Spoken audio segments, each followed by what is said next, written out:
आपल्या सोबत आहे काँग्रेसचे नेते आमदार विकास ठाकरे। विकास भाऊ, शहरातले जे म्हणजे एकूणच या निवडणुकीत जे मतं फुटलेले आहे त्याचा अहवाल तयार झालेला आहे आणि तो प्रदेशाध्यक्षाकडे पाठवला जाणार आहे। मला वाटते जे कोणी असेल क्रॉस वोटिंगवाले त्या सगळ्यांना पक्षातून निलंबित करायला पाहिजे। मग ते ग्रामीणचे असो शहरातले असो कुठलेही असो, हे याचा पुरावा जर असेल तर त्यांना पक्षातून काढलं पाहिजे ही माझी मागणी आहे। शहरातले आहे का ज्यांचे मतं फुटले ते? कारण शहरातले सगळे नगरसेवक तुमचे नगरसेवक आहेत तुमच्या नाही, आता मी काही तिथे जिथे मतदान झालं तिथे काही गेलो नव्हतो म्हणून मी काही सांगू शकत नाही। जेही कोणी असेल त्यांना पक्षातून काढलं पाहिजे। एकूणच अहवाल तयार होणं, प्रदेशाध्यक्षांकडे जाणं, हायकमांडकडे जाणं, तुम्ही कसं बघताय?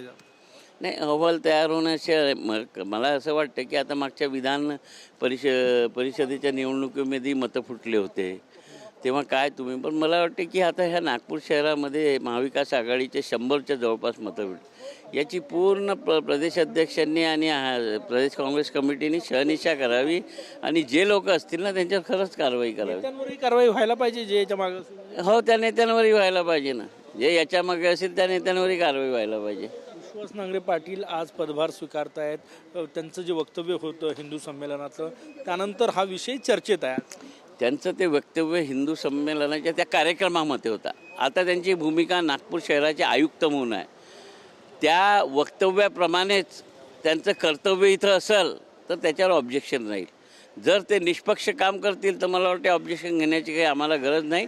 त्यांना रुजू होऊ द्या, त्यांना कामाला सुरुवात करू द्या, एखादं उदाहरण आमच्या हाती मिळू द्या, त्यानंतर आम्ही याच्यावर बोलू। म्हणजे त्यांचं राष्ट्रीय स्वयंसेवक संघाबाबतचं वक्तव्य त्या प्लॅटफॉर्म पुरतं मर्यादित आहे असं तुम्हाला म्हणायचं आहे? मला असं वाटते आता तो त्यांचा व्यक्तिगत विचार असेल।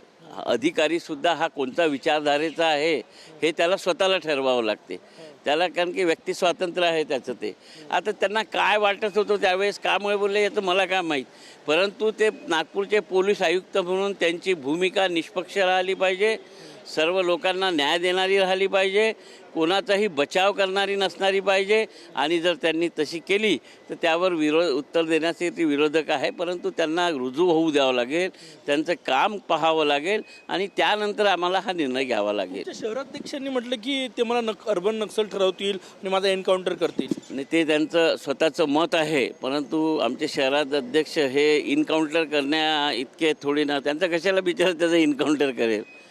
इन्काउंटर कोणाचा होता आहे का गुंडा बदमाशाचाच इन्काउंटर होतो। आमचं शहराध्यक्ष एक चांगला माणूस आहे, त्याचा इन्काउंटर कशाला होणार आहे? आणि त्यांनी डोक्यातून तो विचार काढावा की माझा इन्काउंटर होईल। कोणी इन्काउंटर करण्या इतकं नागपुरात आलेला नाही आहे अजून।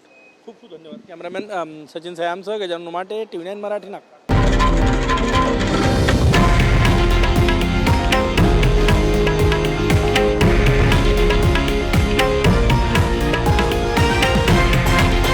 हे आहे देशातील नंबर 1 न्यूज नेटवर्क आणि आपण पाहत आहात TV9 मराठी, एकमेव।